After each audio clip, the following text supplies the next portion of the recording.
Good evening and welcome to tonight's event, which is Translating a Moving Target, Poetry of a New Romania. Poetry reading and conversation with the Romanian poet Liliana Ursu and her American translator, Cotter. My name is Vivian Schmidt, and I'm the Jean Monnet Professor of European Integration and Director of the Center for International Relations here at Boston University. Tonight's event is the third in a series of conversations with European artists and writers being organized by the Institute for Human Sciences at Boston University in collaboration with the Center for International Relations, the literary journal Agni, American Literary Translators Association, and Zephyr Press. Previous speakers in the series include German author Bernhard Schlink, the filmmaker Agnes Varda, and German-Turkish poet Zafer Şenocak. On Tuesday, April 7th, we will host a conversation with the Hungarian writer Attila Bartis and East German writer Clemens Meyer. So I hope we'll see you all there as well. Our Euro Perspective series is funded by the European Commission delegation in Washington, D.C., and we're, of course, grateful to the Commission for their support for this initiative. I would also like to thank our partners, Agni editors Sven Burkertz and Bill Pierce, Jim Cates of the American Literary Translators Association and Zephyr Press, publisher of two of Liliana's books, both of which we have for sale tonight outside.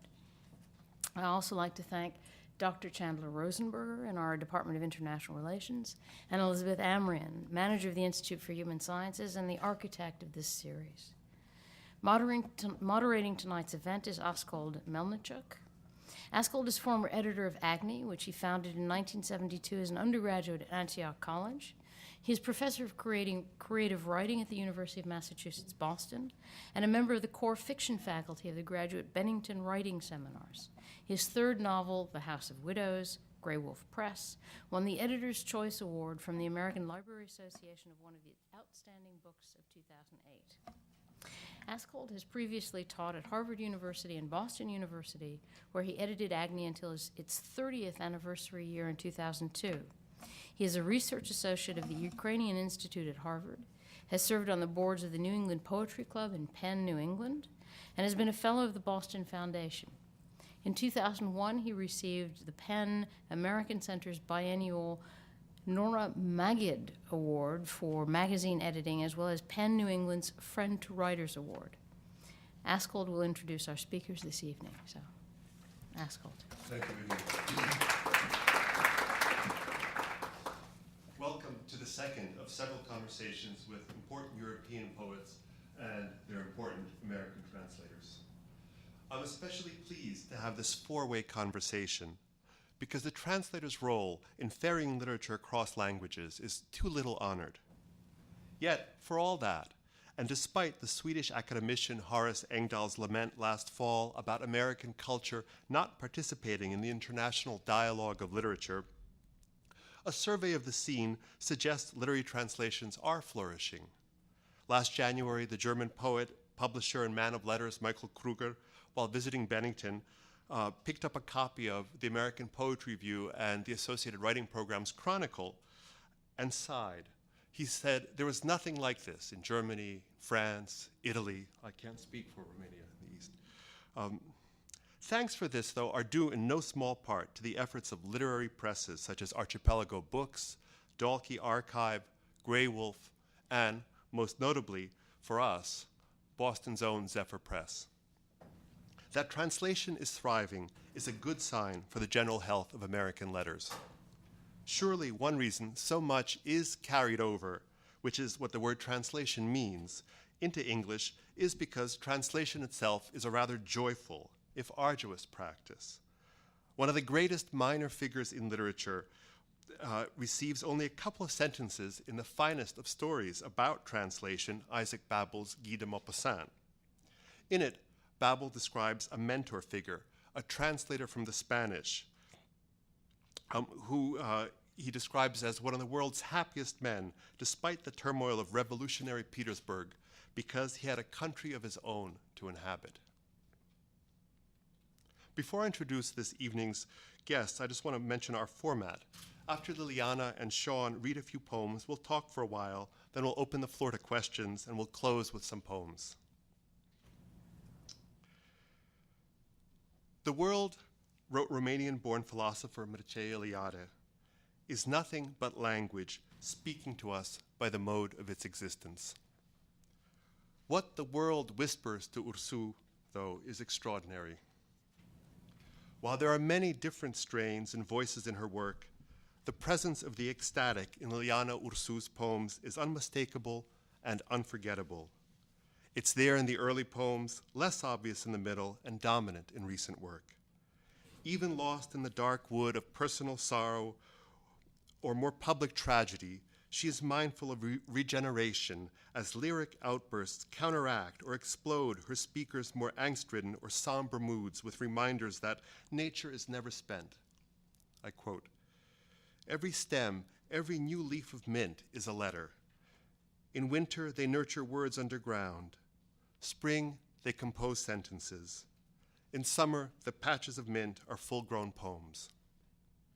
Tomasz Salamun has called her an architect of light. Liliana Ursu, surely the most celebrated living Romanian poet, was born in 1949 and graduated from Bucharest University with a degree in English. She published her first book of poems, Life Above the City, in 1977. Since then, she has published some 20 volumes of poetry, fiction, and translations, for which she has received numerous national and international awards. A regular visitor to the United States, she has twice been a Fulbright Fellow to Penn State and has taught at several other American universities as well. A prolific translator herself, she has also for years done cultural programming for Romanian radio. Writing about Ursu's poems, Mark Strand observed, "They are like flowers at the edge of the abyss. They are beautifully clear and precise, but behind them one glimpses the presence of an ineradicable dark." Sean Cotter worked in the Peace Corps in Romania from 1994 to 1996. He returned there on a Hayes Fulbright grant in 2001. He has translated the work of several other Romanian poets, as well as written articles on Romanian poetry, including a piece on the great Romanian writer, diplomat, and cultural figure Lucian Blaga. A graduate of the University of Michigan, he teaches at the University of Texas in Dallas. In 2003, Zephyr published his translation of Goldsmith Market, an early book by Ursu, and the first to be translated in its entirety the way it appeared in Romanian. He is, in addition to his many other gifts, the composer of wonderful introductions in which he describes the singular collaborative process he and Ursu have developed over the years. He writes, for instance, "The Goldsmith Market is itself a collection of mirrored poems, the original and the translation reflecting each other on facing pages. The translation is not the precise reverse of the original, rather it works as though it were a sheet of gold, absorbing the Romanian into an English artistic form." A new book of Ursu's poems, Light Wall, is scheduled to appear later this year, and in fact it's out today. I've had a chance to preview it this week, and it's a stunning collection rendered with great vigor. And we'd like to begin with the reading of a couple of poems from the new book. So Liliana will read in Romanian and Sean will read in English.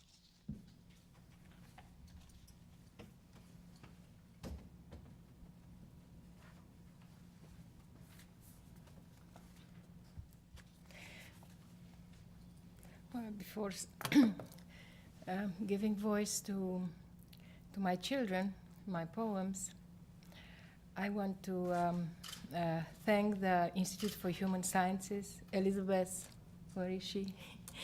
And of course, the press, Zephyr Press, that published my second book in bilingual editions.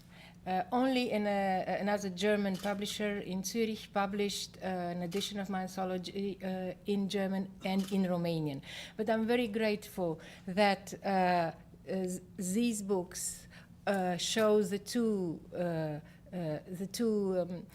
faces of my poems, the Romanian face, and let's call it the American face, the American image. And of course, the Agni literary magazine that published me a couple of times in the translation of Tess Gallagher and Adam Sorkin. So, and of course, to to Boston, where I feel at home, and somehow I related to Sibiu, although they have no similarities at all at the surface. But inside, somehow there is a heartbeat that reminds me of my Sibiu. So I'll start with my hometown city, Sibiu, which is a Transylvanian old burg from the 13th century, and where I spent my childhood.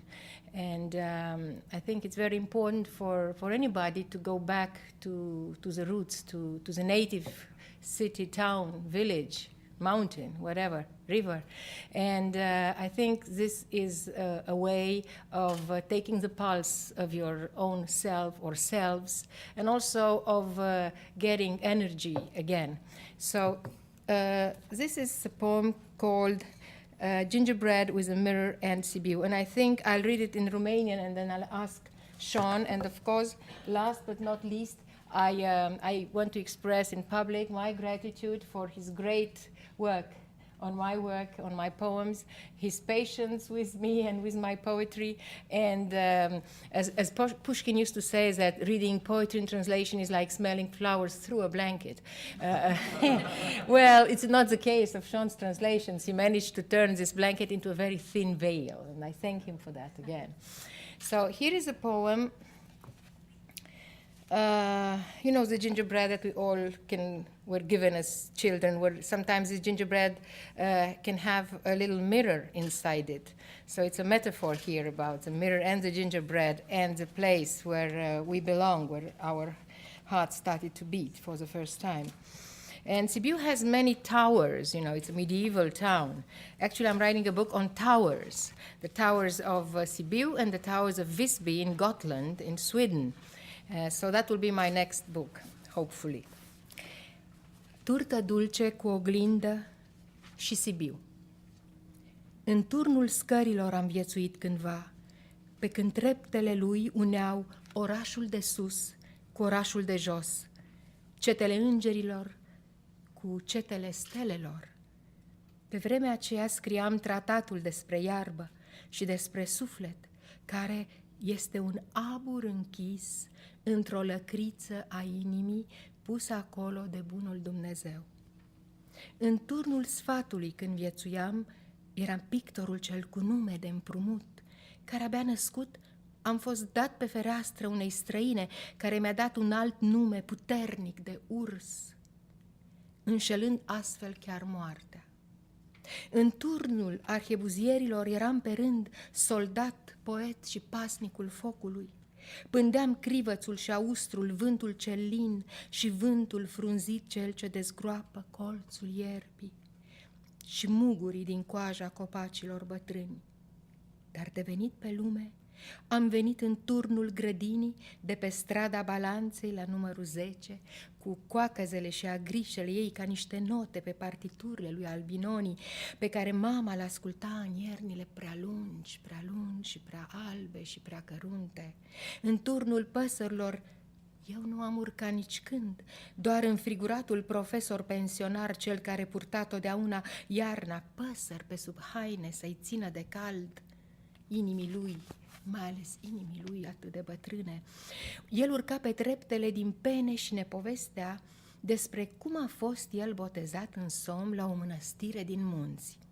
Doar arhitectul care știa toate turnurile pe de rost, toate străzile și numerele pe de rost, doar el ne putea spune cu exactitate unde au fost cândva casele poeților. Pentru că, deși dărâmate, numai ele, casele poeților, își mai păstrează umbra întreagă.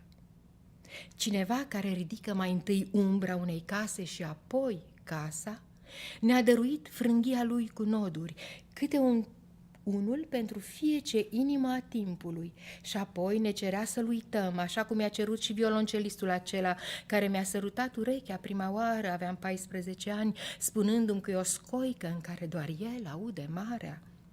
Loc neprihănit de zgomot și săruturi, să-ți fie urechea, îmi spunea bunica, pe când toca atentă pătrunjelul și-l risipea în ploaie peste supa familiei. Iar eu aveam mereu genunchii zgriați de cățăratul prin cireș și urechile le aveam mici și roze și atinse doar de apa fântânii de sub nuc și de verișorul Bach. Oho, ce mai vremuri, ce mai coșuri cu smeură și afini și fragi, cum se mai răsfățau pe mesele de piatră în piață alături de cașcaval, de Jina și Poiana și diminețile acelea din piață de lângă Cibin, când viața nu avea vârstă, ci doar gust de lubeniță, de lubeniță, de lubeniță. Și vedeam eu Sibiul în oglinjoara din turtă dulce pe care mi-o aducea bunicul sâmbătă când se întorcea de pe Valea Oltului și îmi povestea despre locomotiva lui cu care făcuse și frontul și pe care primăvara o împodobea cu ramuri de salcie, iar vara o umplea de pepeni și de pere pergamunte. Atât. I think it's Sean's turn to read in English.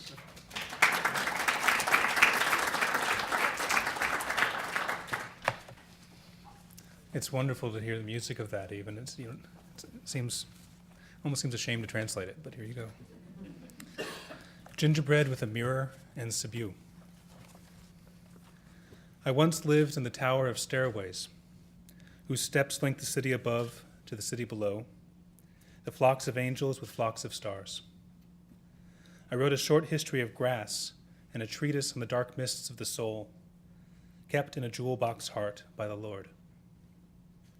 When I lived in the Tower of Council, I was a painter with a borrowed name.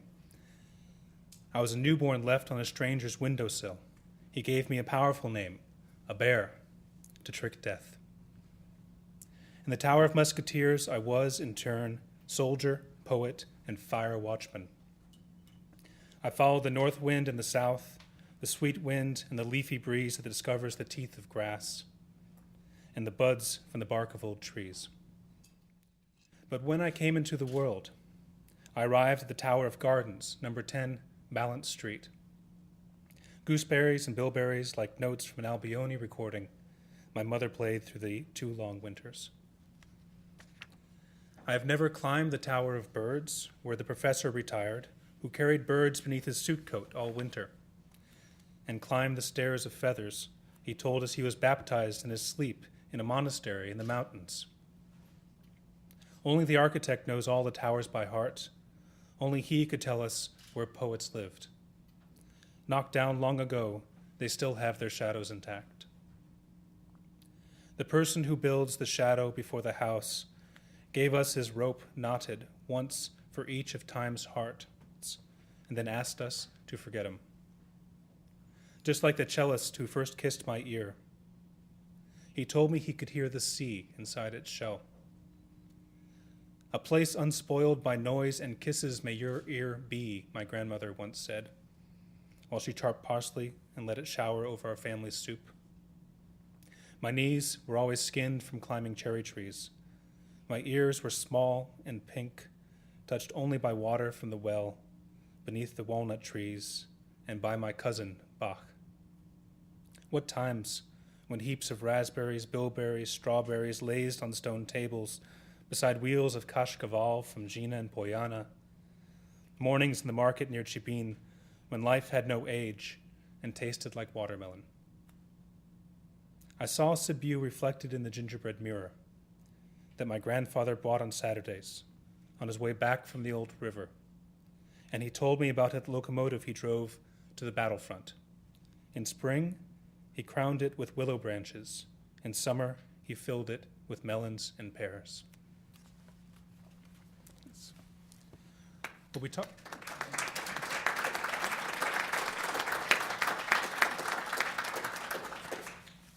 Liliana and I were talking before about what it's like to present a bilingual reading, to read in the original and in translation, and we thought that we would also read in the opposite order that one usually does that, so that you might be able to follow along a little bit with the Romanian, those of you that don't have Romanian. So I'm going to read the next poem first, and then she'll follow with the Romanian. The next poem is called Waiting for Hurricane Isabella to Pass.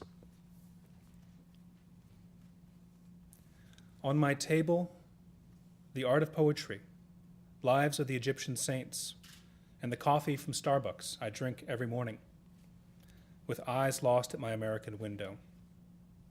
I talk to birds blue as lightning, and with Toady, a cat with 5 toes, always on the hunt, stalking me from a distance. I also talk to the old tree, whom I address as Your Majesty, and to the delicate lilac Tess planted one glorious April morning, barely holding its ground beneath Hurricane Isabella. The storm has lost its strength coming to Pennsylvania, has changed to a thick rain and gusts of hot wind. Theo's appeared, the dog, playing with a red ball. When I first came to the poet's cottage, I bent to study the ball, frightened. It looked just like a little bomb, a melon with a handle. I leave the table and stop beside my borrowed bookshelf. Among the books, I find a wooden abacus.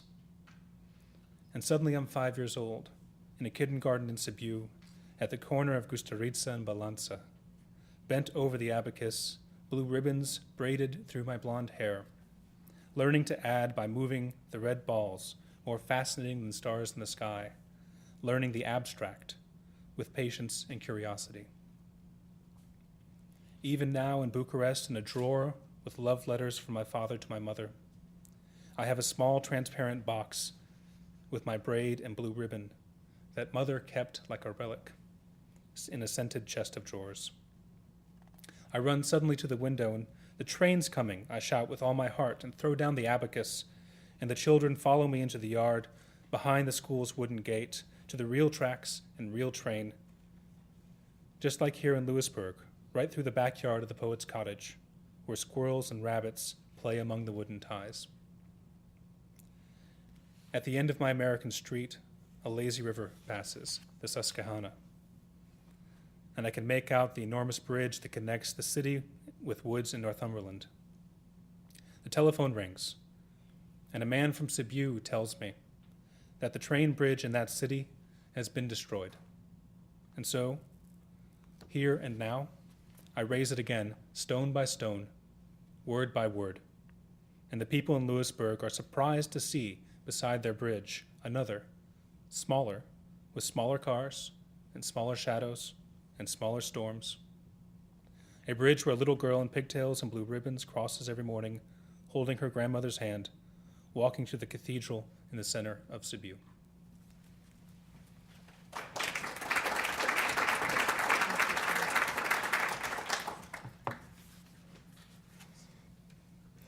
Well, this poem was written in 2003, when I was poet in residence at the Stadler Center for Poetry at Buchanan University in Pennsylvania, in Louisburg.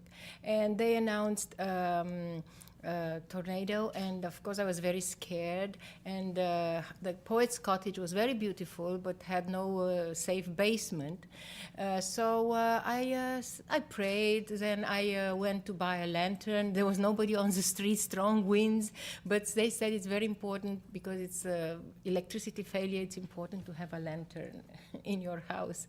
And then I said, well, forget about everything, I will fight this tornado just as I fought everything bad in my life with poetry. So I sat down and wrote this poem. And also I immediately tried to bring in my Sibiu as a overprotective means of survival.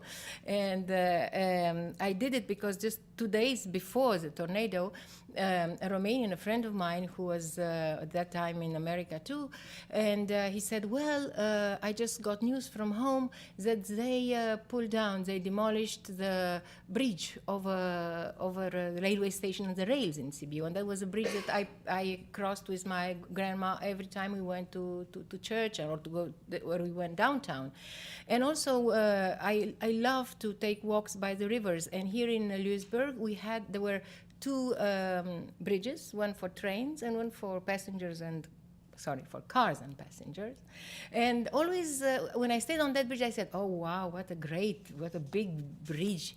Well, my bridge, how small it must be. But even so, I said, oh my Lord, they destroyed it. It's no longer there. And I said, well, right now, right here, I'm going to make a new bridge with this poem. And also, I'm in the morning, all the people after the tornado will find out that they have a 3rd bridge, with smaller people and smaller cars, smaller umbrellas. It's my bridge from Sibiu. So this is a poem that I wrote, and you just listen to.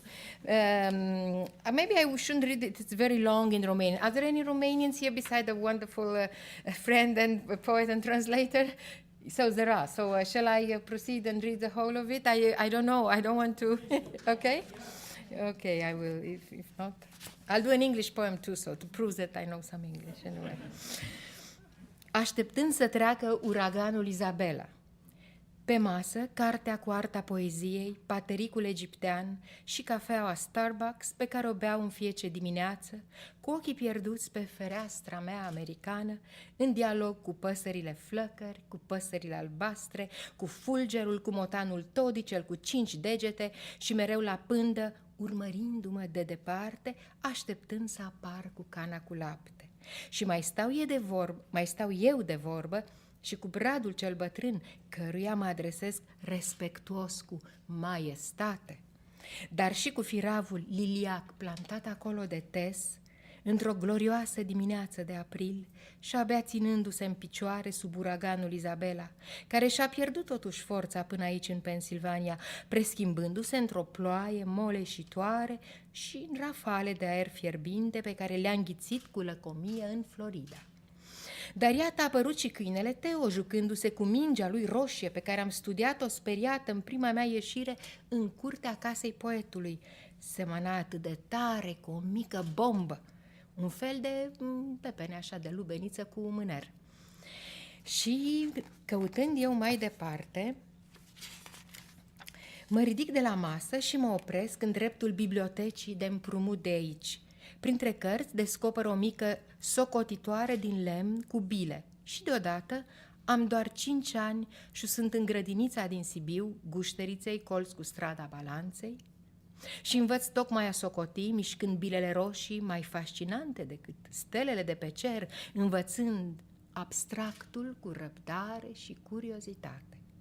Aplecată peste socotitoare, cu fundele mele albastre în codițele blonde, și acum mai păstrez la București, într-un sertar cu scrisorile de dragoste ale tatei către mama, o cutie mică, transparentă, cu o codiță cu fundă albastră și păstrată cu sfințenie de mama în adăpostul parfumat al scrinului din sufragerie.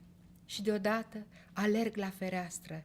Trece trenul, strig din toată inima și arunc socotitoarea și arunc tot ceea ce nu vroiam să mai știu de cele de departe și toți copiii mă urmează în curte, dincolo de gardul de lemn al grădiniței. Chiar trece o linie ferată la Sibiu și chiar trece un tren adevărat la Sibiu, ca și aici, la Louisburg, chiar pe lângă casa poetului. Iar veverițele și iepurii se joacă precum traversele de lemn. La capătul străzii mele americane trece și un fluviu leneș, Susquehanna, și pot zări chiar și podul imens, legând orașul cu pădurile din Northumberland. Sună telefonul și un sibian îmi spune că podul gării din Sibiu nu mai este. Și atunci, chiar aici, chiar acum, eu îl ridic iar, piatră cu piatră, cuvânt cu cuvânt, și cei din Louisburg se miră că lângă podul lor a mai apărut un pod mai mic, cu mașini mai mici, cu umbrele mai mici, cu oameni și mai mici, cu vijelii mai mici. Un pod pe care o fetiță cu codițe blonde și funde albastre îl trece în fiecare duminică de mână cu bunica ei pe drumul lor spre catedrala din centrul Sibiului.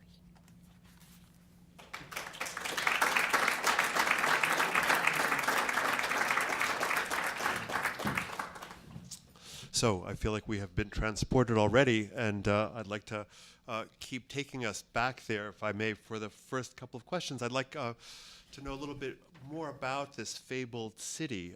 The first printed book in Romanian was published in Sibiu, which also happens to be, I think, Andrei Codrescu's hometown, and he was here as part of this program last year.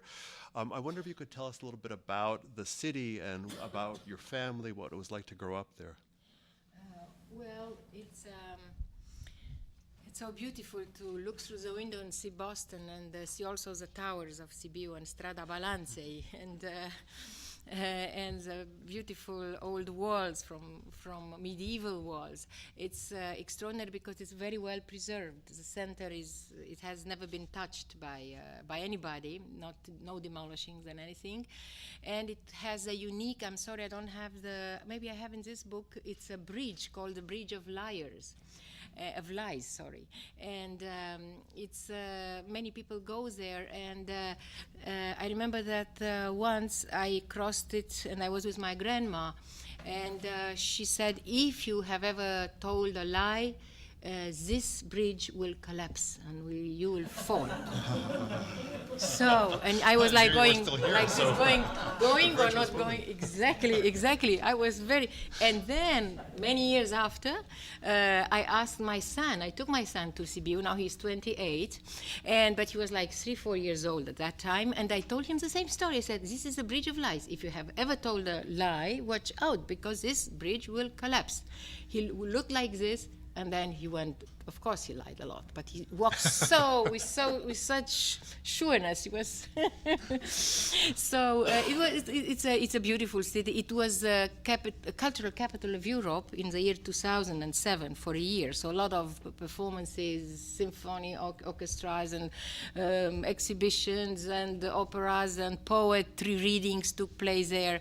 And I was very proud to be a citizen of this place.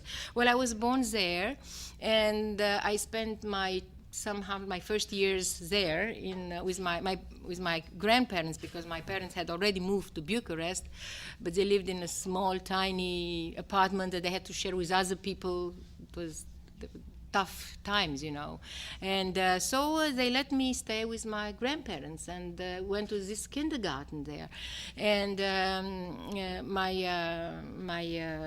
mother was a great reader, and my grandmother, and she spoke German and Hungarian and Romanian and French, and she was reading all day long. My grandpa was how do you say, train engine driver? Yes, Conductor. A conductor, yes, and he took trains all over Romania, and he was a man full of humor who didn't read much, so I could never understand my grandma and my grandpa, but they loved each other.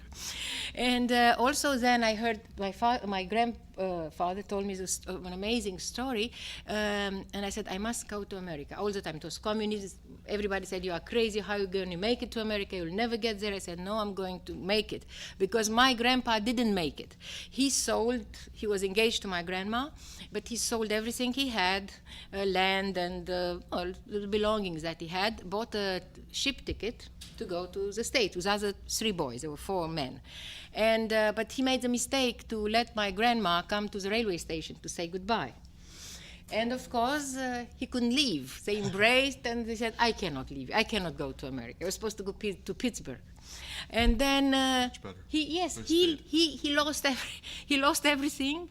But my grandma was very happy, because they married immediately, and when I first came to America on a Fulbright grant in 1992, I remember that was the first time I stepped on American soil. I said, Grandpa, I've made it. I'm here for you too.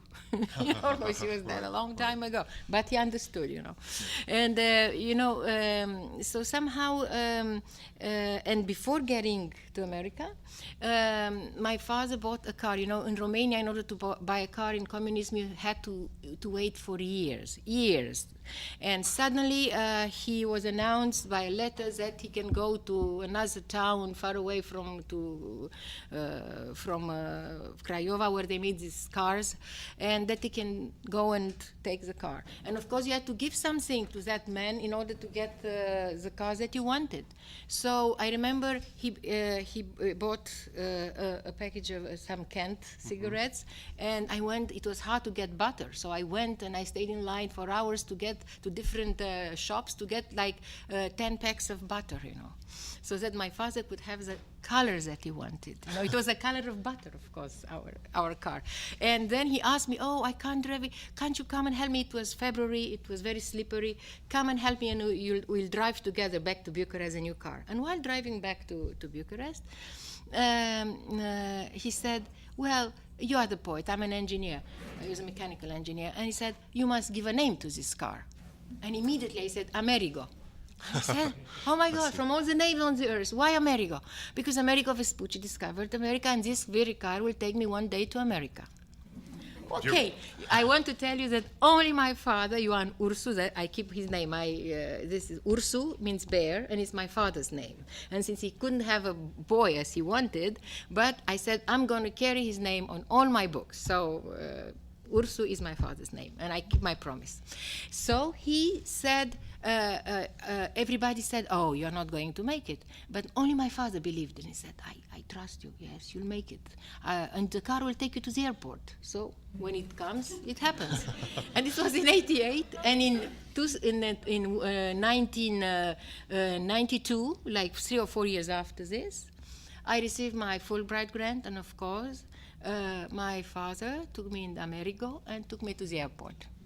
Well, you're chomping at the bit to bring us here, and I want to keep pushing you back a little bit to this mythical city. The bridge that you mentioned collapsing then was not the Bridge of Lies then, it was no, another one. Of course, that's Good. eternal, you know, Good. Bridge of Lies. Who can destroy such a bridge, unfortunately? In a lot of your poetry, nature plays a very prominent role, and often you write about your childhood as though it had been a sort of Midsummer Night's Idyll. Is that the case? Yes, yes. I was the only child, the only grandchild, and I was really very spoiled by my grandparents. And it was the only time in my life when I really felt sheltered and secure. And this was the job of Sibiu too, not only of my grandparents, because it's a town that gives you this feeling of protection. It's a small town, nice people. There were Germans, Hungarians, Jews, and we were all friends. And we had I don't know, it was, as Andrei Codrescu, you know, he comes from the same, maybe he talked about Sibiu, I don't know what his Sibiu, how it was for him. Actually, I talked to him about Sibiu at a poetry festival in Romania.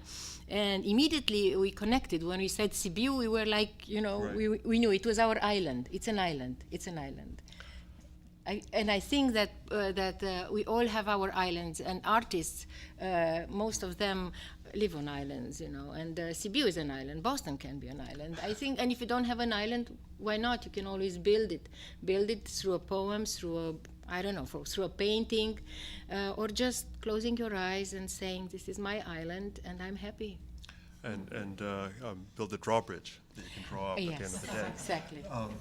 So from there, you went to Bucharest University and did a degree in English literature. English, yes, and German. So even before the car and before Amerigo appeared on the scene, you were already anticipating. That was not one of the 4 or 5 languages that you mentioned as part of sort of the daily fare, yes. the norm. So what was it that drew you to English literature? It's very interesting. First of all, what drew me to English, to the language, because this was the first, you know, I think life is made of doors, you know, you open one door and then we find, wow, that's something in here. And then we see another ajar door, and we open that one. And I think one of the most fascinating doors to in our lives can be languages. It's a language, you know, because that language opens a lot of doors for you, cultural doors, you know, real, not only, how shall I say, geographical places and so. And I would call this event that I enjoy a lot, and looking at you, I feel really at home, and I feel like you really respond and understand what I'm talking about, is I would call this event right now, right here, not a geopolitical event, but a geopoetic event, if you know what I mean. Speaking about places, identities, Europe, America, and travels. And so I had this, I listened to the radio. The radio was on a lot of time, no TV at that time. And I heard English on the radio. And I called my mom and I said, Mom, what language is this? I like it, I love it, I want to learn it. And she said, well, this is English. Why don't you want to learn French, what is usual in Romanian, or to continue some German that you had in Sibiu?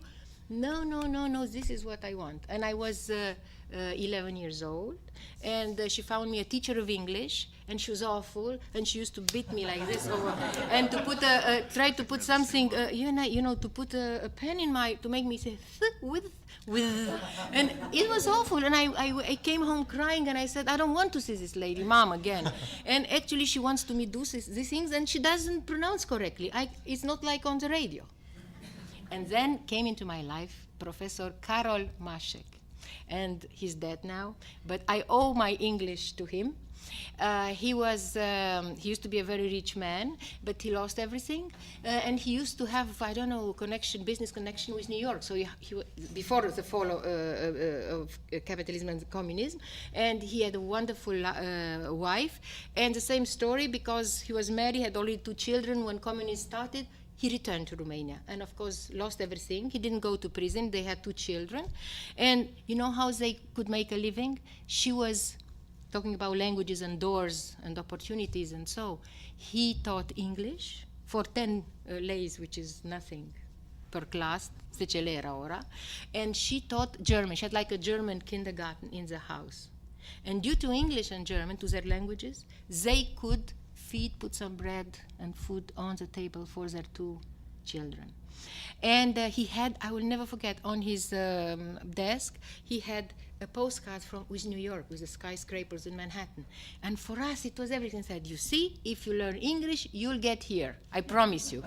Wow. And I stayed like this, and he said, yes, you'll make it, Liliana. Why don't you believe me? I said, Mom, and everybody said it's so far away, and it can't be ever reached. It's just a dream, and it's not too good to dream in these days, And when I first came to New York in 1992, he was dead, unfortunately, but I wrote a postcard to Professor Karol Maszek, Dr. Turnescu 14, his address in Cotroceni, saying, I'm in New York, you're right, Professor. So. Wonderful. Before I bring Sean into the conversation, your first book was published in Life Above the City, was published in 1977. Yes, Cartea Românească by I wonder if you could bring us back to Bucharest and Romania in 1977 and say something about what it was like for you, what it was like in the country, and what was like for a woman working as a poet at that time. Well, it's so long ago, and I was living in a small studio in Drumul Taberii, in an apartment building with 10 floors, and that's why the book is called Life Above the City, because from there I could see the other blocks, the other streets, and Bucharest a bit. And it was a difficult time, of course. It was a lot of censorship, and in order to be able to publish your first book as a young writer, I'm the same generation of Mircea Dinescu, of Daniela Crăsnaru, of Ioana Diaconescu, Adrian Popescu, Ion Mircea, the poets of the 70s, but they published much earlier than me. I was a latecomer. I published in 1977, and You waited to get it right. yes, I think all things are meant to be or to happen when you are ripe for them. If they happen too early, then you are a loser. Because you can't really appreciate the magnitude of the events in your life, even of the smallest ones, and unless you are prepared for them, you lose a lot, I think, where you are in a hurry and you try to hurry up things, events in your life, and it was very tough. It was a difficult time, and everything was very gray. First of all, gray. If you ask me about colors, I would say that's my grayest color. What were the mechanisms, though? Just sort of, did you submit the book to a publishing house? Were there many women who were publishing easily at the time? Was the no, kind of it establishment? wasn't easy for people who just started publishing their first book. You had to have at least a prize for your poems. So I published my first poems, urged by Gabriela Melinescu, who was working for a major literary magazine, Luceafărul, at that time. And she said, okay, you should publish these poems, and she sent them to Joe Dumitrescu and Ion Gheorghe, two lions, very difficult poets and very strict persons. And for me, it was the happiest day in my life, one May, when I received a telephone call from Gabriela telling me, well, the lion said, yes, you are going to have your poems published in Luceafărul. Not trips, nothing in my life, talking about literary events, books, prizes, nothing can ever equal that sunny afternoon of a Friday day when I got the news that I'm going to be published with my first poems. And they were not censored. It was not a problem so much in those, but when it came to publish the first book, then it was of the major publishing house. It was Cartea Românească, where it was a famous publishing house, and if you published in Cartea Românească, you were somehow appreciated before you were read, let's say.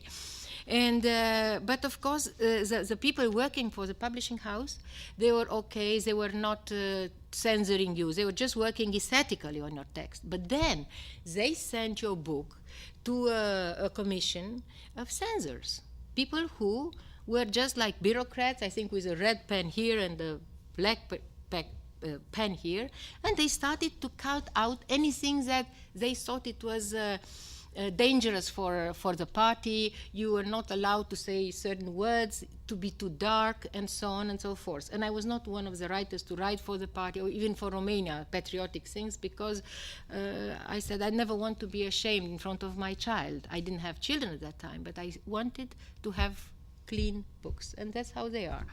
And even of that time. And of course, the book came back to the publisher. The editor will come and explain what they ask you to do, what they cut out, and you could say, yes, it's a crippled thing, I accept it, or not. So what I said, the crippled children, the poems that they were taken out, half of them, or stanzas out, I said, you better take them out. And so the book was having 100 poems, ended up with 40 poems. Like Piața Urarilor, or even Viața deasupra orașului was very heavily censored, Yeah. And here maybe it's time to say the ones in Romania, if you remember, who worked in the press, in the literary milieu, we are given a list of 72 words. That 72 words that we are not ever allowed to use in the media, and of course in books too. And I remember anything that had to do with church, no cross, not the word cross, not God, not saint, no monastery, nothing like darkness, nothing like despair. Despair was a forbidden word, nothing that had to throw a bad shadow on the party or on the people. Everything had to be optimistic, pink, and very, very, very happy. And I remember that then they allowed us, out of this list that came and circulated in the media, that they said, okay, you can, we give you back the word loneliness. Loneliness was also crossed out. And then we had loneliness parties, I remember. And it was fantastic because we celebrated the fact that we could have this word back. Can you imagine, to be stolen? I mean, I felt like, as a poet, as if they were stealing my life, my days, my nights. I don't know. How can you not use the word lonely or loneliness? No, I don't. Or solitary. It was there. It was written there. So that's very tough. And another thing that really bothered me, and it was, and didn't bother me, it bothered all the poets, but even people, anyone who had a typewriter, like we have now computers. Anyone, and of course all writers had typewriters. My typewriter was called a Consul. It was a check machine, a little that my father gave me, and I loved it. But then it was maculated because they started to have this law that every month you had to take your typewriter and go to the police station, and they checked they give you a sheet of paper to write something and all the alphabet and all the letters, so that you don't write manifest, you call them? Manifestos, yeah. Manifestos, you know. This was in the last years of Ceausescu. But this was it was worse than censorship. I don't know, your typewriter, which is so intimate, it was your soul there. You wrote your poems there, your books, had to go through the hands of this policeman and had to be registered every month. This was the most humiliating thing, to go with your typewriter like this and have it maculated, checked, you know. I don't know what I would do without that word, loneliness. Sean, so you don't feel. I have a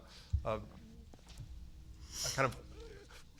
Last week, when Zafar Shenochak was here, he mentioned that it's really tough to have a conversation with someone when you know a great deal about them and they know nearly nothing about you. He was speaking about the literature of another culture. And so I was wondering if you might, before speaking about your experience of translating Liliana, give us just the kind of most rudimentary sense of the context in which her work arises, in the way that, you know, if somebody were to ask me about American poetry, I would say that you have the twin spirits of Whitman and Emily Dickinson in the background, and then you would have, you know, the William Carlos Williams and, say, Wallace Stevens in the 20th century, something like that, and then maybe something about how you came to work with Liliana.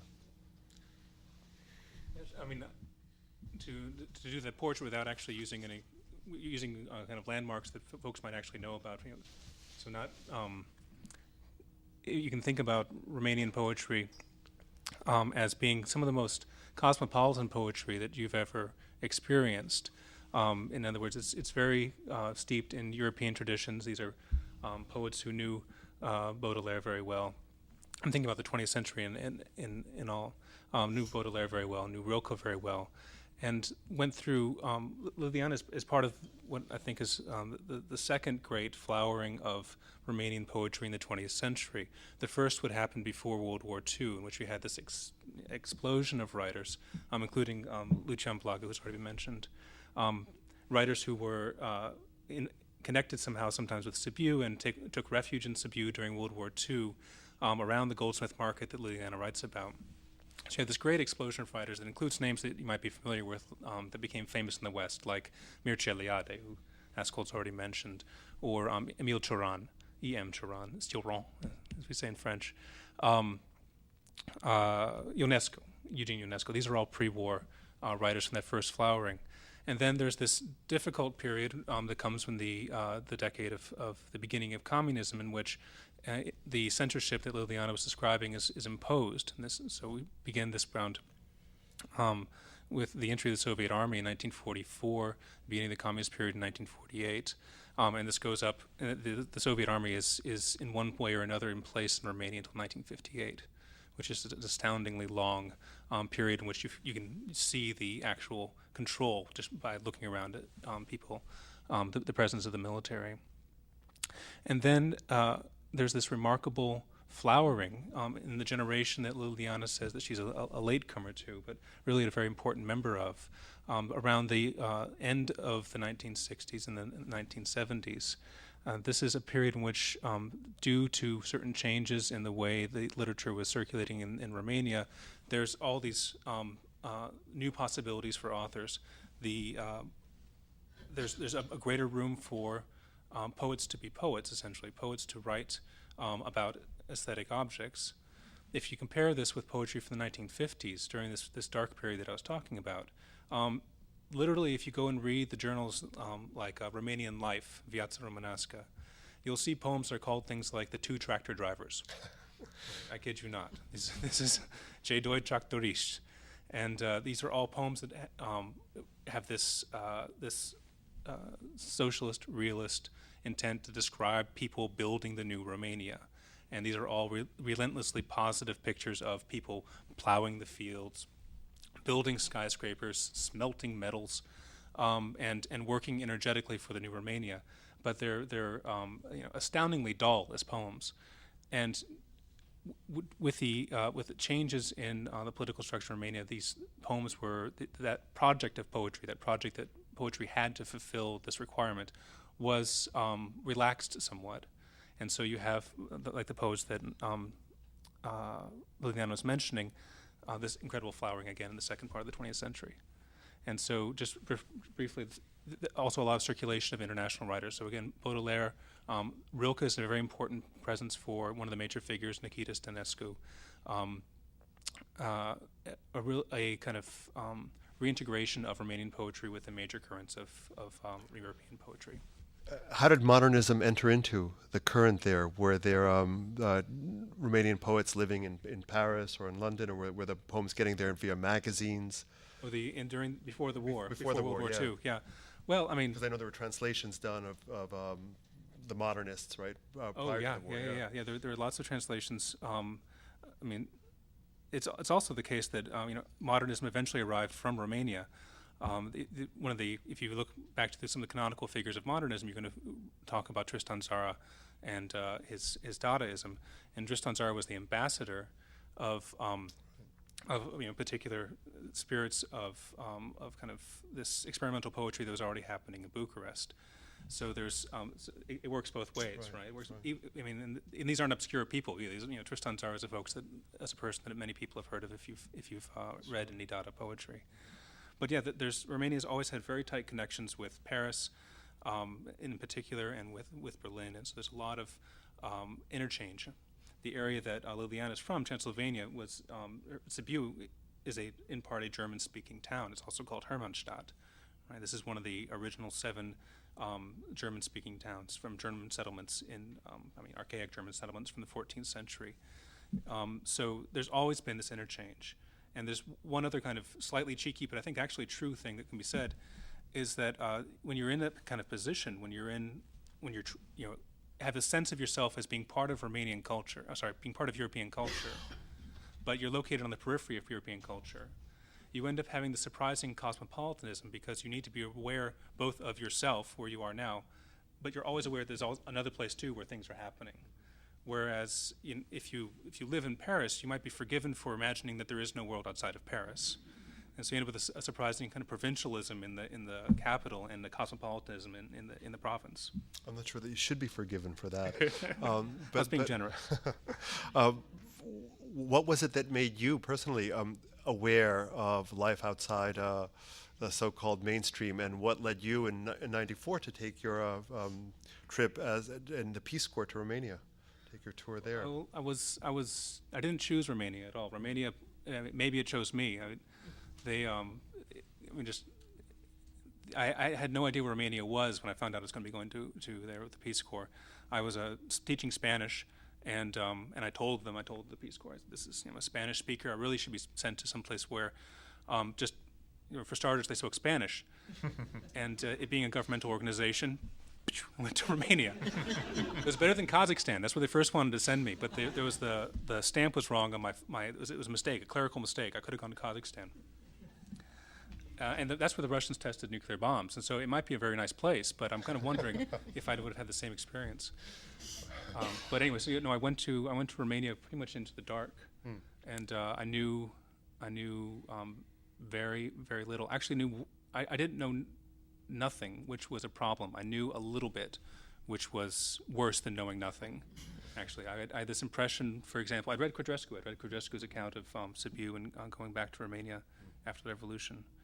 And I knew, for example, that that dogs were a status symbol. Nice dogs, not the stray dogs, which Bucharest also had in abundance. But dogs were a status symbol. And so I'm sitting in my host family's house, which was in Cotter, turned out to be about 4 blocks from where Liliana lives. We didn't know each other. No idea. It's just where I ended up. I was just kind of dropped in there. And so I was sitting in my host family's house on the balcony looking out over the streets. And just trying to absorb Romania, trying to figure out what I was doing, where I was, and I saw that there were people carrying dogs on the streets, and I thought, right, this makes sense to me. Very, very nice dogs, picking them up, carrying them around. A car would pull up, and someone would get out of the car and come around and open the door for the dog in the back seat, and then lean down and pick up the dog, and they walk down the street with a dog. Lovely. And I thought, well, obviously, right, these are status symbol dogs. You know, this is what I knew. And they don't want them to mix with these stray dogs that are on the street because who knows what could happen, right? I mean, you'd end up with, you know, not so good dogs. And it was weeks. Did you get a dog? No, I didn't get a dog. I finally realized I was living over a veterinarian's. Yes, that's why I take my cat. And I just never learned the word. And then one day I learned the word, and I was like, oh, that's what's going on. These are sick dogs. So anyway, that's when I say I knew a little bit, which was worse than nothing. That was the kind of problem I was having. And from there, it was a quick step to poetry. What was that? I already had surrealism. Why not put it in poetry? How did you make that next jump then into? How did you connect with the literary world in Romania? And Excuse me. at what point did you begin your work as a translator? While I was there teaching with Peace Corps, one of the things that is the effect of the Romanian educational system is that you have a surprising, you have this really intense preparation, especially in things that don't need a material basis, like chemistry or something like that. But anything that can be book learned was very well developed when I got there in '94. I mean, '94 was still the Wild West as far as an American going to Romania was. I mean, I was the first native speaker that the English teachers I worked with had met. I mean, of any stripe.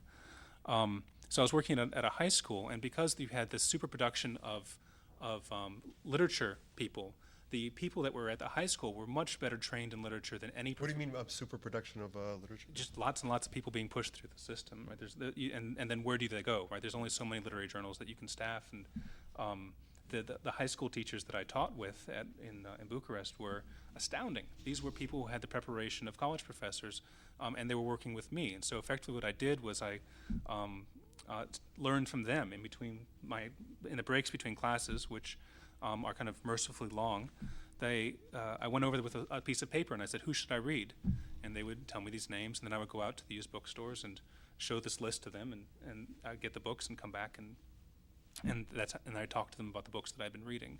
And so it was really I pride myself that I got something of a high school education while I was teaching in high school. Always the case, or often not always the case.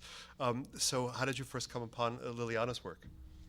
Well, I mean, in just kind of reading around, I mean, this is much later now, so not much later, 97 is when we first met. And I got back in 96, and as a way to try to kind of understand what had been happening to me for 2 years, I started studying more in a more serious and academic way, well, academic at least, Romanian poetry and Romanian history. I read Catherine Verdery's work, for example, which was just very, very helpful. And I read Liliana as kind of reading around in that area. And then through the American Literary Translators Association, I met her in person. The conference that year was at the school where I was studying at the University of Texas in Dallas. And literary translators are, I think, good people because they're always talking about somebody else, as opposed to what I'm doing right now, actually. But usually they're talking about somebody else. And so Liliana was in the country on a Fulbright, and her translator brought her to the conference, translator Adam Sorkin. And so that's how I met. And they needed somebody to get him from the airport. And you've certainly traveled.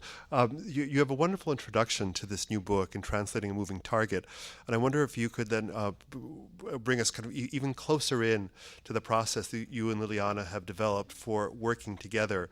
In fact, I don't know if you want to use the handout at all, but people do have a copy of a poem that with I think is it a first draft in the Romanian here, and then Sean's several versions. But you feel free to do what you kind of talk us through it or use the handout or not as you wish. Sure, yeah, I'll be glad to talk about the handout. This working with Liliana. I mean, everyone's met Liliana now, right? This is working with Liliana is like nothing else, right? Especially as a translator. I call the introduction to the book "Translating a Moving Target," and this is a quote from her Swiss-German translator, who said it much more angrily. That Liliana translating you is like translating a moving target. She wouldn't hold still, because what happens when we're working these poems, that the poem, the original, is in motion at the same time that I'm trying to translate it, and so you end up with translations that are also in motion. And there's a kind of reciprocity there, where the way the translation, the original spawns the translation, which can in turn spawn changes in the original. And this this means that Lightwall, especially, less so with the Goldsmith Market, but Lightwall especially is working differently than other books you might read, and other translations you might read. Some of the changes are pretty radical. Some of them are more straightforward, but all of them evolve from my readings of Liliana's work, my readings of other translations of her work, and my knowledge of her personally, knowledge of her biography, how much she's traveled back and forth, and then also my friendship. I think that at the end of the day, these the process of these translations and the translations themselves are expressions of a great friendship. So what you can see on the Romanian page, this is the first page of the handout. These books appear in Lightwall in a book form before they've appeared as a book in Romanian, just another part of the same kind of influx kind of story. I received these poems through the mail in various packets over a period of a couple of years. And so this first one is Liliana's manuscript. And the marks on here, some of these are Liliana's marks and some of these are my marks. There are a couple of these are just kind of simple problems. For example, in the second line, there's a question mark there because Mina didn't originally have that little circumflex accent over the top. So it's actually Muna. It's actually the word for hand. But Mina could mean something else. It means mine, right? So I was stuck in between trying to decide whether this is a mine or a hand. And then a second small question was the cardinals and blue jays that you can see written there. In Romanian, this says with red birds and blue birds. We don't have a name we don't have these birds in Romania. Yeah. No blue, I saw them only in the States, in Louisville, in Kentucky, in Pennsylvania, but we don't have blue. So how can I say roshi, blue and red bird? But I explained to him that they are cardinals and blue jays. Yeah. And then in the third section it was the third Madramas, there's the word starda, which I'm always open to learning new Romanian words. It turns out this is simply Street. a typo. It means street, strada. Right?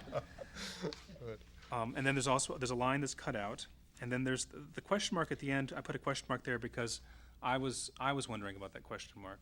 And really, what the Romanian is saying there, it's using a question word. The last four lines say, like the marks of a brush of a god, when he prepares us, when he punishes us for love. Right? And the whens there are in the sense of sometimes he does one and sometimes he does another. But the fact that there are question words and then there's a question mark at the end made me read this in a different way. Maybe read this as, well, maybe when, as straightforward questions, right? When will he prepare us and when will he punish us for love? And so on the second page, you have my first translation, which I didn't hand. And that's the choice I made. When does he ready us? When does he punish us for love? And I did this one by hand very, very quickly. In fact, it's so quickly that instead of red and blue birds, I had red and white birds. Because the word for white is alb and the word for blue is albastru. And I guess I was reading so quickly I didn't read the rest of the word or something on it. Anyway, so you have this mistake preserved for eternity. But really, and then the other thing that you see is at the bottom there's a stanza that was originally part of the poem, but it got moved to a different poem entirely. I didn't photocopy it on the first part. It doesn't appear on the Romanian page. But I was talking with Liliana. I said, this doesn't really seem to go really at the end of this. And she says, yeah. Well, it also appears in Amsterdam. Okay, let's cut it here, and we'll just keep the one over in Amsterdam. Even now I discovered. Yeah, The yeah, poem exactly. I crossed out. I said, no, we're going to stop here. I'm not going to read the last stanza. I don't like it anymore. But it's in a book already. Yeah. So. Yeah, this is exactly it. Yeah, she said one time in this line I used in the introduction that translating a poem into English is like, or reading it translated in English, is like testing a coin in your teeth to see if it's really gold. Yes. Right? Like just kind of chomping down on it. And so sometimes it turns out that it's not gold. And Liliana is so responsive to the ways that poetry develops, the way poetry needs to be, is that she says, right, that's not the gold I want. I'm going to go back and I'm going to change the original, right? So then you have this mark like you get at the bottom of that page there. So really the changes that go through the next couple of pages have to do with the last image in the poem. The line in that third stanza says, in the handwritten page says, "What remains of my walks on a perfect street? Only the mark of a watch, white, mysterious, on my wrist, like the under the American sun." And I think it was when we were talking one time at our dining room table in Bucharest, they were saying, well, only the mark of a watch, white, mysterious. It seemed just a little bit more mysterious not to explain what it was. And this is more latitude than a translator ever gets, right? But it seemed more mysterious to say, well, if you say it's a mark of a watch, then why is it mysterious? So in the next line, we have my first written translation, "Just a watch band, a white mysterious line circles my wrist under the American sun." But then in the last one, the published translation ends up being, "A white mysterious line circles my wrist under the American sun." So now you have this image. You have the image of the white line moving around the wrist, but you don't have it. You don't have explained what it is, and so I think you enter more directly into the contact with its mystery there. And the even that line, that effect is amplified by the fact that it circles my wrist, which is also not in Romanian.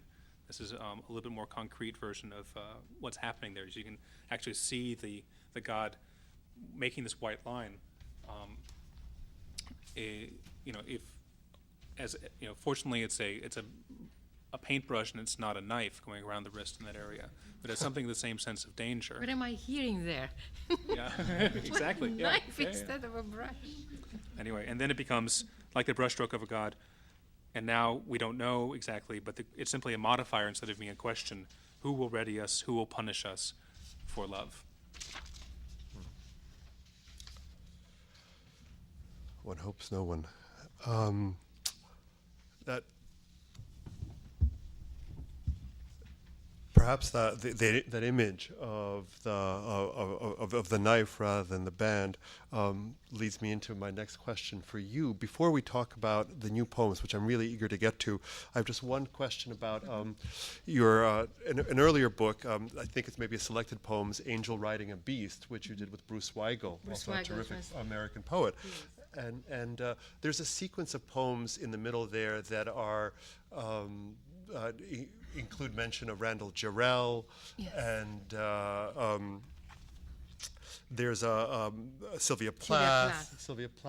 There's a poem to Marina Tsvetaeva, John Berryman, and so the sort of darkness of those poems, it suggests a different tone from the one that you're working with now. Can you remember that period and what it was about that? Yes, actually, I wrote this book during my second Fulbright time at Penn State, and it was it was a difficult period in a way, and some of the poems were written in Romania, but most of them were written in the States. And reading a lot, having the great opportunity of having all the work of all these American poets at my disposal, I went every night and came home with piles of American poetry books. And of course, I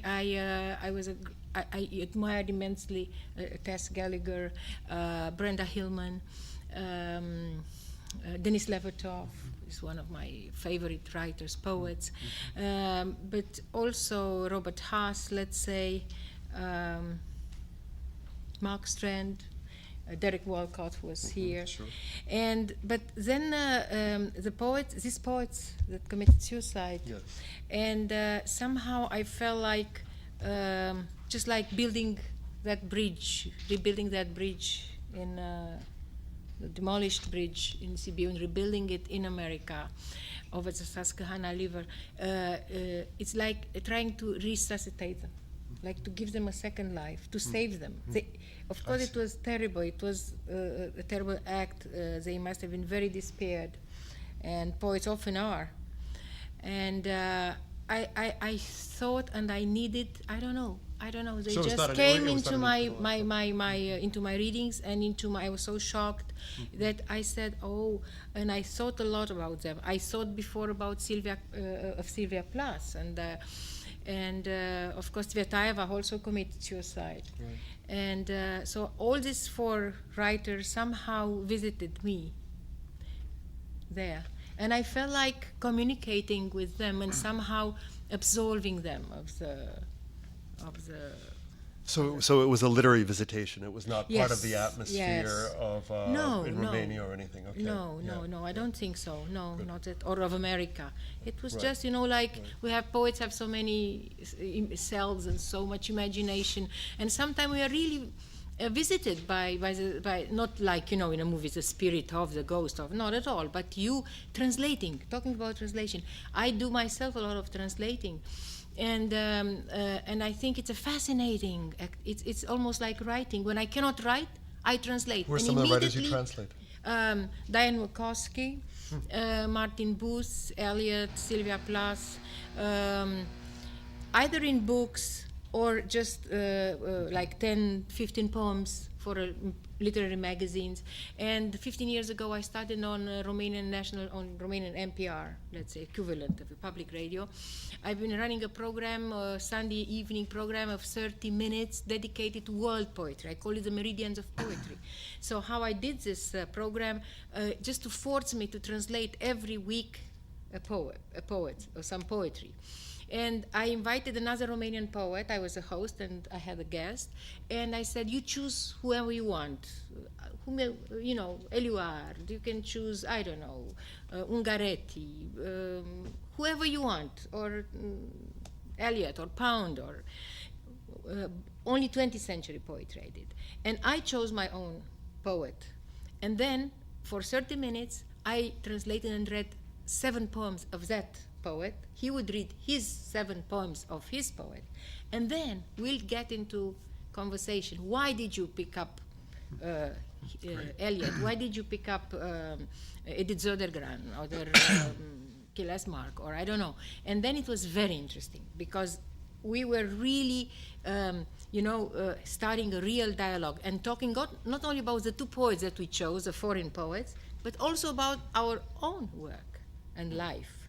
And I'm thinking of putting, when I have the time and I don't travel so much, to put up an anthology, a book with all these interviews and translated poetry. I hope that our local radio stations WBOR and WUMB are listening, because that would be a program well worth listening to. Yes. We could perhaps syndicate it. Yeah. I do now radiographies, literary radiographies, like X-rays, right. of literature. But I left at home 3 broadcasts, so even if I'm not in the country, my program goes on. I'm there. Well, that might bring us into a conversation about audiences, but perhaps we'll save that for later, because before I open it up to questions, I absolutely have to ask you about some of the poems in the new book. It was the novelist and philosopher of religion, Mircea Eliade, who established the idea of the eternal return, the notion that religious ceremony both marked and participated in cyclical movements in the spiritual realm, helping to create sacred spaces in contrast to profane ones. And sometimes, reading your poems, I sense in your work an honoring of the sacred spaces, not only of your childhood, but of the natural world. The existence of absolute and relative realities. Moreover, in your recent poems, characters like Bach, Beethoven, Ovid make actual appearances and revise their symphonies according to your suggestions. So I wonder if you could talk a little bit about both that spirit and what lies behind that. I think you mean my trying to write religious poetry, Yes, right? I do. I think it's most difficult poetry to write, political and religious poetry, because we are dealing here with a lot of cliches, and we are never at the height of the subject. Maybe how can you talk about God, for instance. You have the Old and the New Testament. You have everything. What else can you add to that? All the Psalms, you call them, the Psalms? Psalms. Wow. This is, you can't go over that. You can't go even, somewhere there, close to them, to David. So, but at the same time, my soul, who craves for God, and I feel so close, and I feel so protected, and I feel I have to perfect myself just for his sake, for Jesus. And I love a lot his mother, the Virgin Mary. And I tried to write for Virgin Mary for some poems. It's so difficult. Only one I will keep from out of the poems that I wrote, because maybe I'm not prepared, I think, but I feel the need. It's very powerful in me. And reading a lot of Roman Melodul, or all this Byzantine old religious poetry and songs, they're amazing. They are so simple and powerful, and so full of very special energy. Of course, God is special. How can we compete with him? But we forget him so many times. But when he comes back, then I feel like building him. So the title of this book is Light Wall. What is this light wall? Well, it could be a wall in Bucharest. I don't know whether you have them here. In tall buildings, in the basement, in front of the basement windows, they built a kind of a concrete wall like this, about 1 meter. You must have them here, probably. It's called Zidul de Lumina. It's called in Romanian Zidul de Lumina. What does it do? It reflects the sun and gives some light to the poor people living in the basement. It's a reflection. It's like acting like a mirror, and they can have, the basement people can get some light, hopefully. And I think poetry and the task of a poet is to borrow light, because he's gifted, he gets his life from God, but also you have the responsibility to give back this light, and to give it back to whom? To people, to men, to women, to children.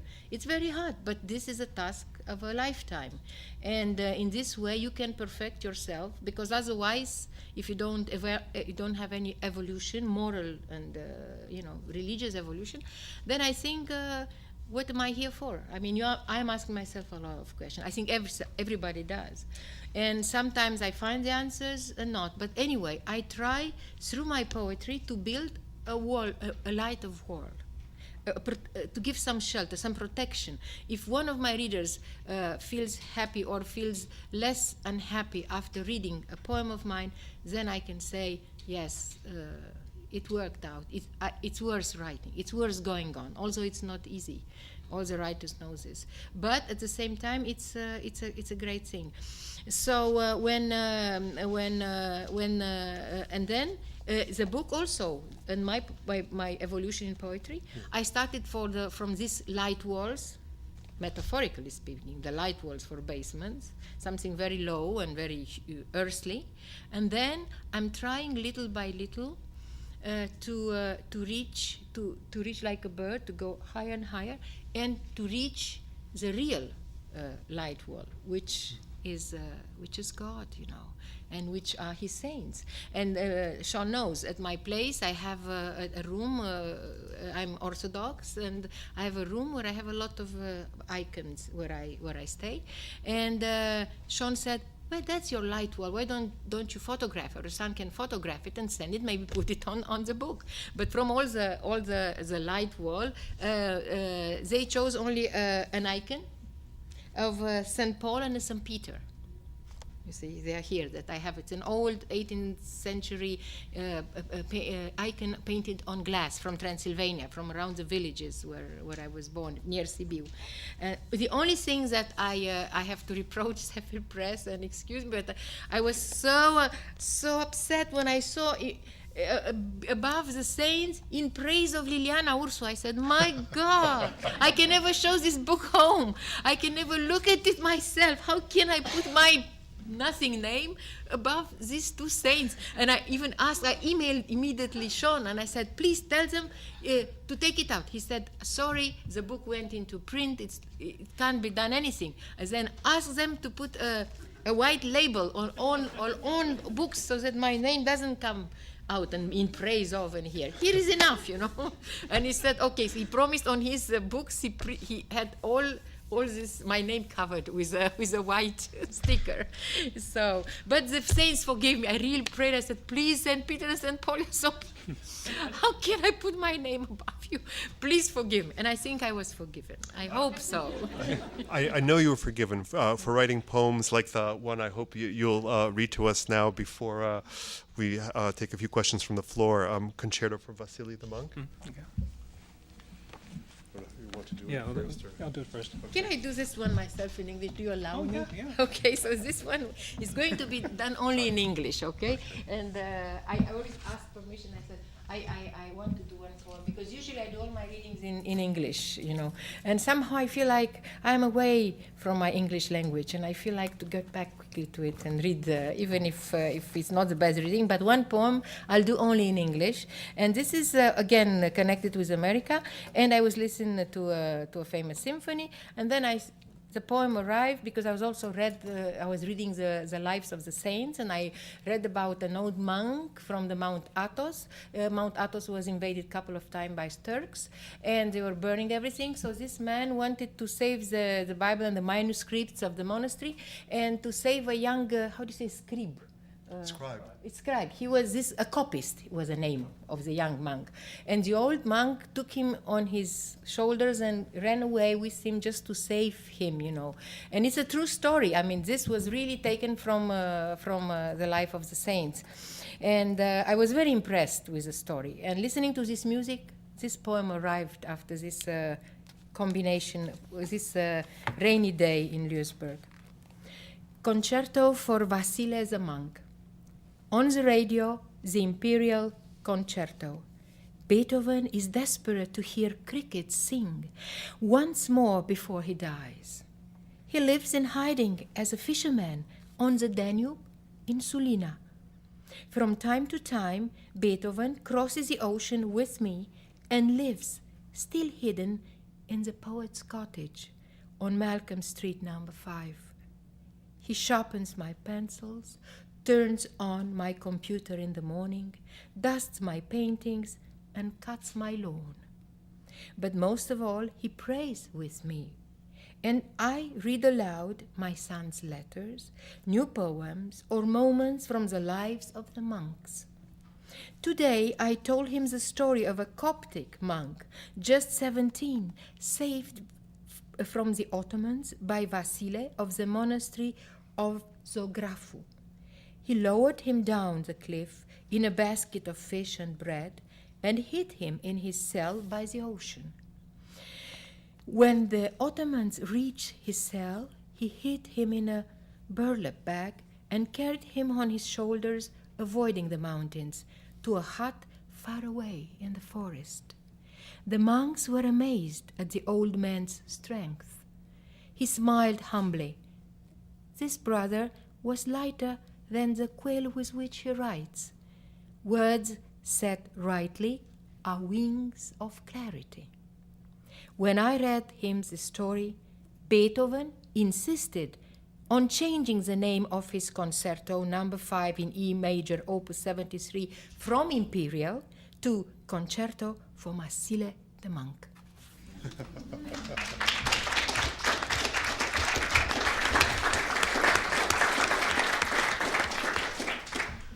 I feel like asking Sean to read the Romanian, but in fact, we're in fact over time. But I think that even if the television cameras shut down, we might indulge a few questions. So if there are any questions, there's a microphone that's set up. If not, I have plenty more. But there's a microphone over there. You could perhaps line up or go over there and ask your question. If you're more comfortable staying where you are, ask your question from where you are, please. Liliana, you have a unique relationship with regards to the collaboration between a writer and a translator. So I have two questions. Oh, okay. We do need the mic because the cameras are rolling. Sorry, my mistake. Thanks,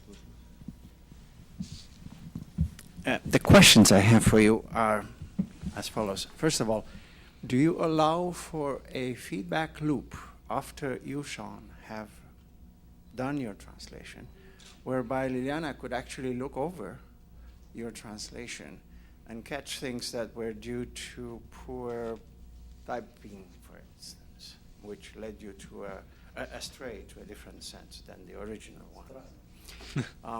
So that was the first question. Mm-hmm. My second question is for Liliana, and that is, since you do translations, why is it that you don't feel comfortable to translate your own poetry? Okay, shall I? You go? answer. Yes. Actually, it's even more complicated than that. I would write the words, the longhand versions that you saw, type up a kind of a second go at these, and then through the generosity of the Romanian Cultural Institute, I was able to go to Romania and work and be fed by, as in cooked for. So don't say I wasn't paid for the translation, by Liliana, and we would go through the entire thing, and most of the time we were reading these out loud. But one of the strange things that happens is that through all of her travels, moving back and forth, sometimes even the original poem would be lost. Mm-hmm. And so it's that the feedback loop is even more complicated, because you have the original that I use, and then I bring it to Romania, give it back to Liliana. It's lost.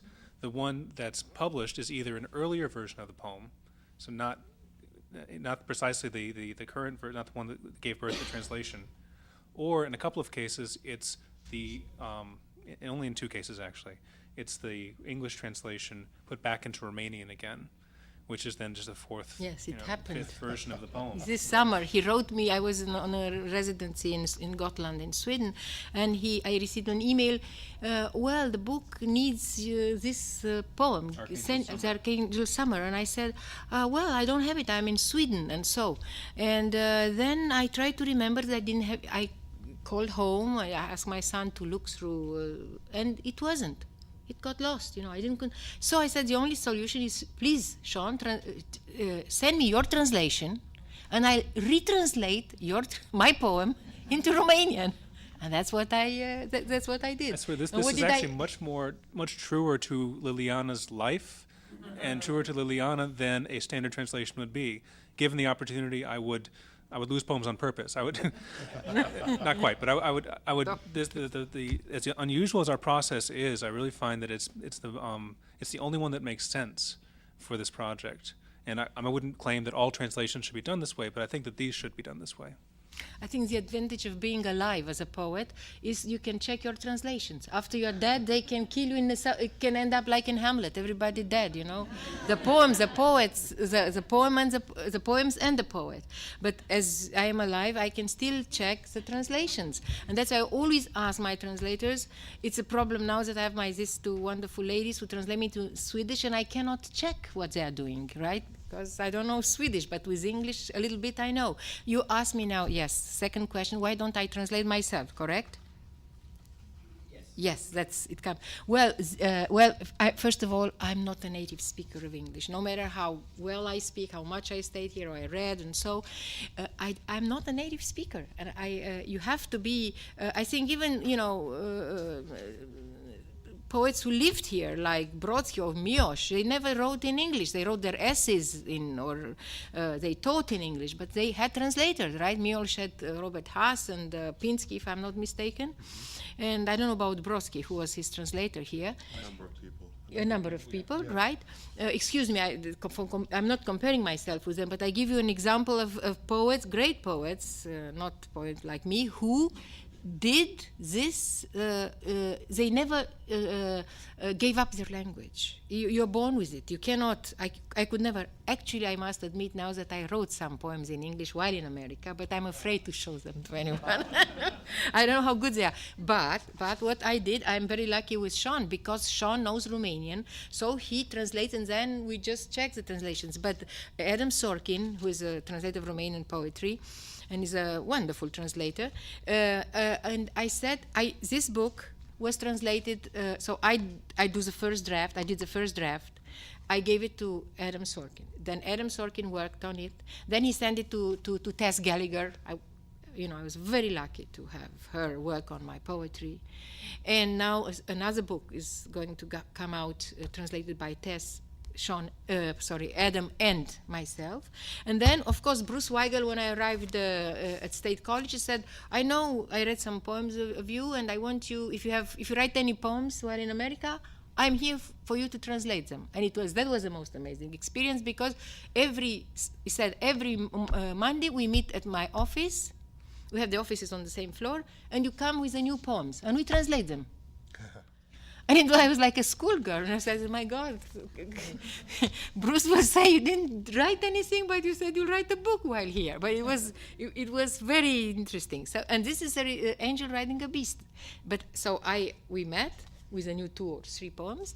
I will dictate, he will write down what I told him, then he will put on the computer, he will work, and then the next time we met again, I saw, and we started the fight always. I did with them, and so less with Sean though, but with the others, because they didn't have Romanian, So they misinterpreted. Sometimes it was very far away from what I meant. Even I translated, they worked on my translation, but they went into another realm, And I had to bring them back on the earth to the poems. So if you look here, my name is in here, translated by Liliana Ursu and Bruce Weigel, translated by Liliana Ursu and Tess and Adam Sorkin. So this is... Great. If you have any other questions. Since I've known Liliana for some years now, not even years ago, I'm going to combine two little quotes. We know from Shakespeare that the lunatic, the poet, and the lover are of imagination, all compact. So the fact that poets are somewhat crazy is already established. There is another little famous quote in therapy that says that neurotics build castles in the air and psychotics dwell in them. Now, what I like to change and say that actually poets do build beautiful castles in the air, and translators dwell in them for a while. Wonderful. I'm a translator myself, so. And they try to retrieve the beautiful gems that are to be found only there and bring them back to earth in a different land. And I want to thank both of you, and you, Liliana, for your effort. You know that even Peter and Paul, they send their prayers to you. Thank you. Thank you. And I want to say that he is the best translator of the greatest Romanian poet, Mihai Eminescu, into English. Eminescu is our Byron, our Shelley together, and he did it's very difficult to translate, 19th century poet, greatest. And I saw several versions of Eminescu's translation into English, and yours beat it everything. So thank you for Eminescu, for doing Eminescu. Thank you. Another question Yes. back there. Hi. Andrew Wachtel, who is a professor at Northwestern, cites you in his book Remaining Relevant After Communism as one of the few Eastern European authors who is able to transition successfully between their home countries and their home literatures and Western, or say American, literature. And I wanted to ask you if you think that this is a defining feature of your poetry, that it manages to exist successfully in Romanian and in English, but also in the Romanian and English literary traditions. Thank you, I didn't know that. And to go back and he says that Yes. you're able to go back and forth Yes. with serenity and without any hang-ups. Yes, that's true. And without jet lags. Without any, really, without jet lags? Well, Without any hard feelings and without any complexes of inferiority, superiority, whatever may be. no, because I think, I agree with, I don't know, I really would like to see, give him his name, I don't know what's... He's the editor of this series. Okay, The whole series. I see. And I think that he's right.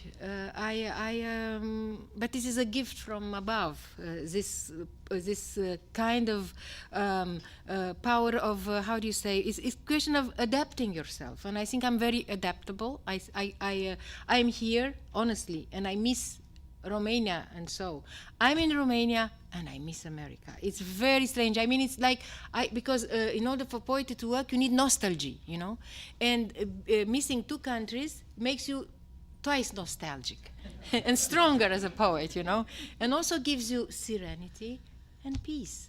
And I think we are not so different. I mean, you know, I don't feel complex when I come here to a place that's not known to me, because somewhere deep in us, we are all the same people. Even if we dress differently, if we speak different languages, we are humans. And I think this is it's a late discovery that I made in the last, let's say, 10 years. That you know, this helped me not to envy or to hate. I didn't hate or envy much. No, I can't say so. But sometimes you have this resentment feeling, let's say.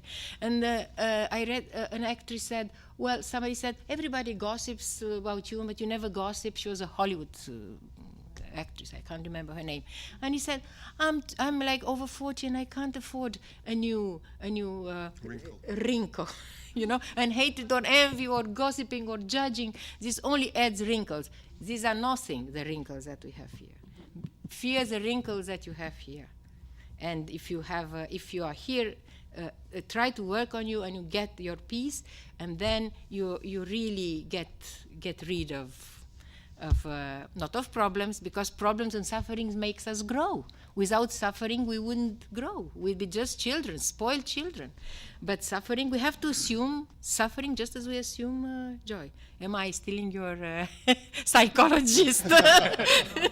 Somebody told me that I should open, how do you say, in Bucharest, because many friends call me when they're in problems and ask me what to do. Yes, I'm like a counselor, you know. I realized that I wanted to get to a simple question, and I forgot. Yes, please. How did you two physically met? I mean, in Dallas, he said. In Dallas at the Alta conference, I was Translators Conference, yes, I I was invited there with Adam Sorkin, and then he was there and he was introduced to me and he read my poetry, asked me for books. I gave him 2 books, and then Piazza Aurarul, the goldsmith's market, he asked permission to translate through email, and I said yes. No, that's not how it happened. Wasn't? No.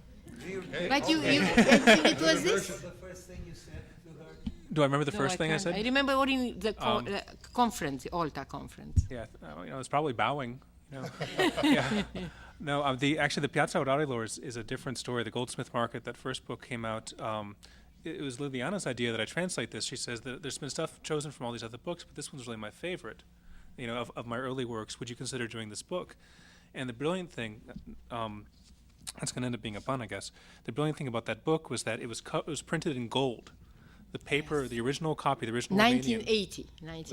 It was printed with a gold paint, Romanian. and so you pick it up, and it was a gold book. It was a golden book. And the Ascode quoted from the introduction earlier, where I was comparing this with the translation as a kind of gold mirror that reflects these things, and that came from another thing that happened because of Liliana. She had these books stacked in her apartment on a shelf, and because of the paint, because these things the paint would rub off. It was very kind of volatile paint, so they were stacked with pieces of newsprint in between, in between each copy. And over time, the book was published in 1980. The gold paint had absorbed the stories from the newsprint, and so there was this new text that was written on the outside of the book, except backwards, right? Except in reverse. And so that was really the beginning where I began to think about how the translations would work. They would work kind of like these news stories that were present there, kind of in reverse from the original poems. But yeah, all that happened at your house. This was all part of the. I forgot. I remember just Alta. Like you, I have many more questions, but I think we'll have to ask them informally. Perhaps we can end with a poem and bring us back to Sibiu to lead us out. A poem with bilberries, is that? Yes. Just 1 second to see what page is it. Yeah. Oh, Which page? 98. 98. Should we Either read of you, if you want to do the English first or the Romanian first, maybe the English and then end in Romanian. Okay. Yeah. This poem is called Poem with Bilberries, Fog, and Sibiu. And it starts off with a fantastic quote from Emil Cioran, who was mentioning earlier. The quote is, "A qua bon quite Guastabuaci." Guastabuaci was his village, this is tiny area where he was from, and he was saying, what good did I leave Guastabuaci? End up, famous in Paris. I should have stayed in this little town. So, I saunter down Ball Street with a book and a paper cone of bilberries. L'invierno maestoso, whispers Vivaldi from his house with an owl perched in the window. Today my hands smell like fog, fur, and night because they touch the embers of a fallen star. That's why I'm wearing rings, why I have tinsel from a comet in my hair. A young man walks beside me with a basket of bilberries. Each step shakes loose poems from his pockets, and he admits in this town near dawn, "I can't do it, ma'am. Just wherever, whenever, drop everything and read a poem by Nikita. They aren't a cake recipe. Just to say the words out loud is like watching a tree sprout toward eternity." They call it a snow eater, the wind that blows towards Cindrel. I dream of bilberries and summer. My knees are blushing with wild strawberry stains when Cioran appears, a shadow with lips stained red from berries. He writes on the air, on the fragile light under the mountain, the balance of happiness and pain is harmony.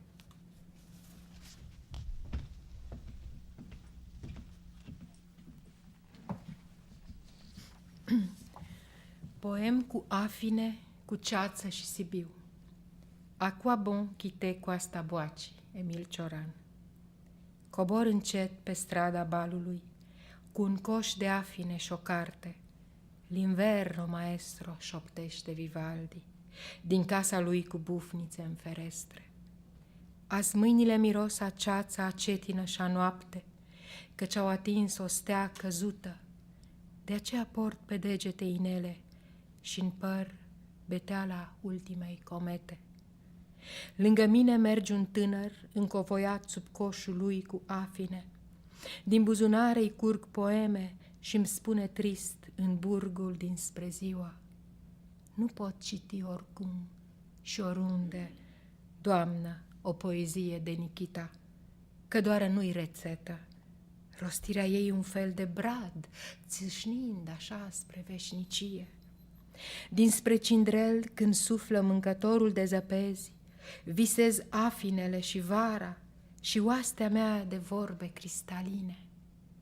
Cu genunchi îmbujorați de frăguții din rariști, cobor cu gândul la feriga ce respiră, doar la umbră în taina pădurii, departe de tobe și fanfare, de fanfare și de tobe. Cobor pe cărarea cea șerpuitoare, ca o ploaie de ivoriu în noapte, și coșul mi se varsă peste lume.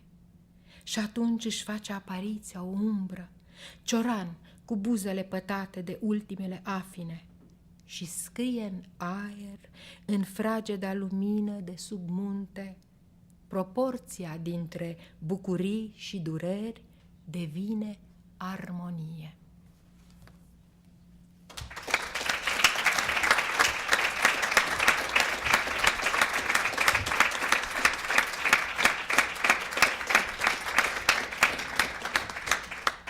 Liliana, Sean, this has been sacred time. Thank you. Let us meet for refreshments out in the hall.